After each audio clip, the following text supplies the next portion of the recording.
बेटा हम next question पर आते हैं। नेक्स्ट क्वेश्चन कुछ डिफरेंट है, एक टेक्निकल क्वेश्चन है, थोड़ा यहां पर ध्यान देना। क्वेश्चन है कि find the equivalent capacitance between A and B. A और बी के बीच में जितने भी कैपेसिटर्स जुटे हुए हैं उनका इक्विवेलेंट फाइंड करना है। In given figure take C2 is equal to 10, a C2 यहां पर है, ए दिया हुआ है 10 माइक्रोफैराड, इसके अलावा C1, C3, C4 और C5 ये चारों दिया हुआ है इच इक्वल टू 4 माइक्रोफैराड। यहां पर ध्यान देने का जरूरत है, अच्छा से ध्यान देना, ये बिल्कुल सबसे हटकर क्वेश्चन है, अलग क्वेश्चन है। यहां देखो बेटा, यहां से तुम करंट दिया, एक करंट यहां से दो पार्ट में चला जाएगा, एक चला जाएगा किसमें C1 में और एक चला जाएगा किसमें C4 में।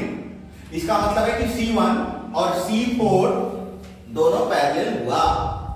पैरेलल का मतलब क्या होता है कि अगर करंट गया और ये करंट अगर डिवाइड हो जा रहा हो, दो भागों में बट जा रहा हो, तो फिर वो सीरीज पैरेलल का वो कॉम्बिनेशन पैरेलल कहलाएगा।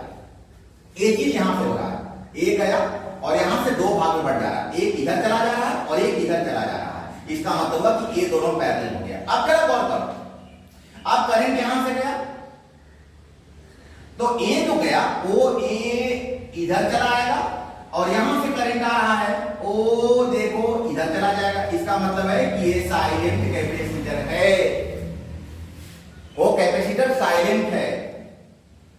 देखो जो किट बनता है उस किट में ढेर सारे साइलेंट कैपेसिटर डाले हुए रहते हैं, उनका कोई फंक्शन नहीं होता है लेकिन वो किट में दिए हुए रहते हैं।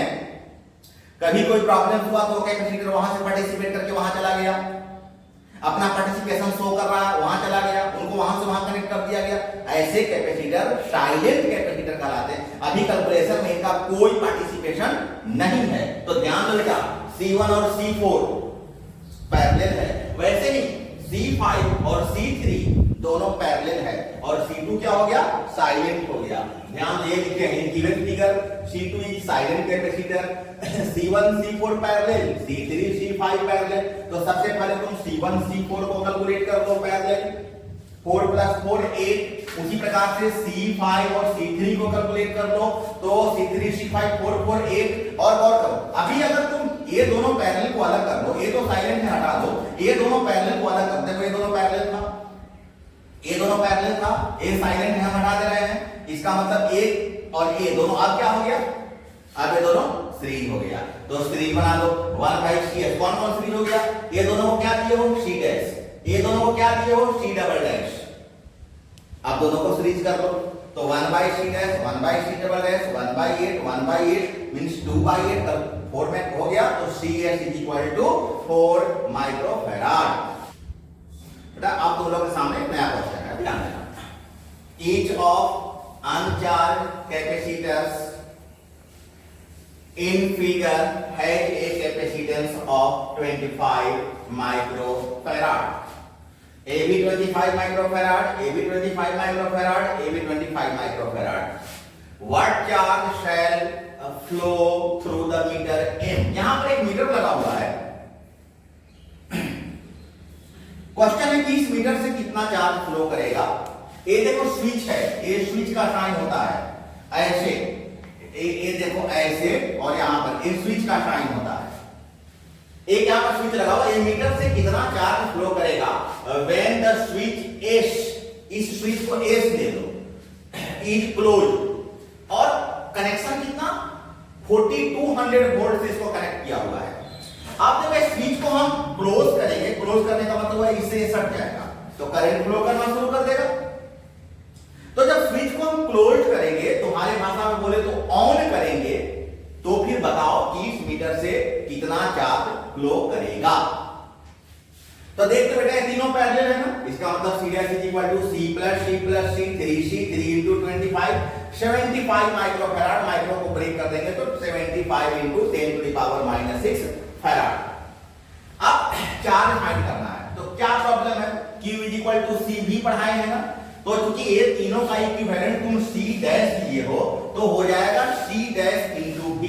C डैश कितना 75 इंटू 10 टू द पावर -6 और V कितना 4200 वोल्ट। हम इसको सिंप्लीफाई करेंगे तो 312 नैनो कूलम। बेटा एक नया क्वेश्चन लेकर आए तुम्हारे सामने, ध्यान देना। 3 capacitors each of 3 microfarad are connected in series। A3 C1 C2 C3 हम 3 कैपेसिटर लिए हैं, तीनों 3 माइक्रोफैराड का है। इसको हम तीनों को सीरीज में कनेक्ट कर दिए हैं। This combination is connected in series to another combination। अब इसी कॉम्बिनेशन के साथ एक दूसरा कॉम्बिनेशन है, ये सीरीज में जुड़ा हुआ है। देख लो, एक अलग कॉम्बिनेशन हो गया और एक कॉम्बिनेशन इसके साथ सीरीज में जुड़ा हुआ है। ये पैरेलल है, लेकिन इसके बदले जो एक निकलेगा वो तो इसके साथ सीरीज में है ना। तो connected in series to another combination of 3 capacitors of 1 microfarad each. A C4 C5 C6 ये तीनों एक माइक्रोफैराड का है और ये जो नेटवर्क हुआ ना, ये नेटवर्क इसके साथ सीरीज में जुड़ा हुआ है। तो सबसे पहले इस पैरेलल को फाइंड कर लो। C डैश किस कौन पैरेलल है? C4 C5 C6 1 1 1 means 3 microfarad. अब इसके बदले हम एक 3 अगर लगा लेते हैं तो ये चारों का चारों क्या हो जाएगा? All 4 capacitors are connected in series according to figure.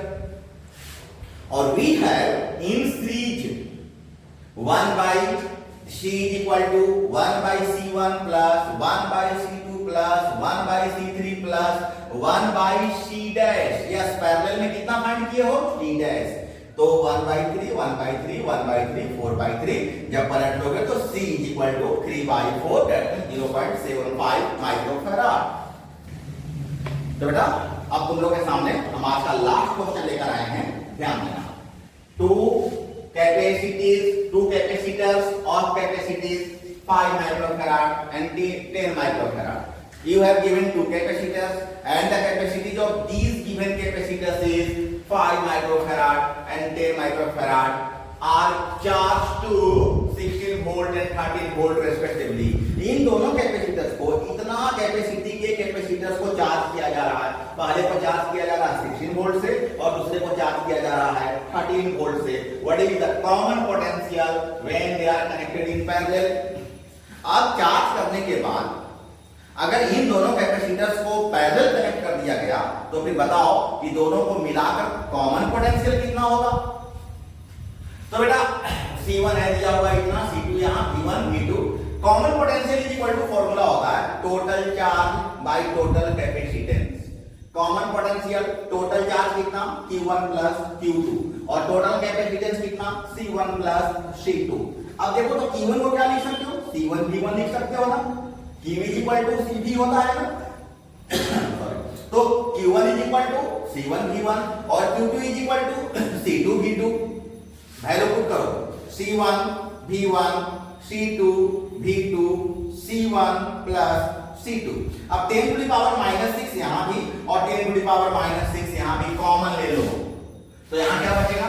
16 5 क्या 80, 13 10 क्या 130, यहां 5 और यहां 10, दैट मींस 210 अपॉन 15, 14 से कैंसिल हो जाएगा, दैट मींस 14 वोल्ट। ध्यान देना बेटा, मैं तुम्हें टोटल 9 क्वेश्चन बताया। Is a very big class. घर में इसको दोबारा बनाना, अच्छा से बनाना, 2 बार 3 बार बनाने का प्रयास करो। अभी तुम्हारे पास बहुत टाइम है तो पूरा कस के बनाओ और कोई दिक्कत हो तो फिर मेरे से डायरेक्ट कॉल करके या मेरे व्हाट्सएप पर आकर के हमसे बात कर सकते हो। Thank you.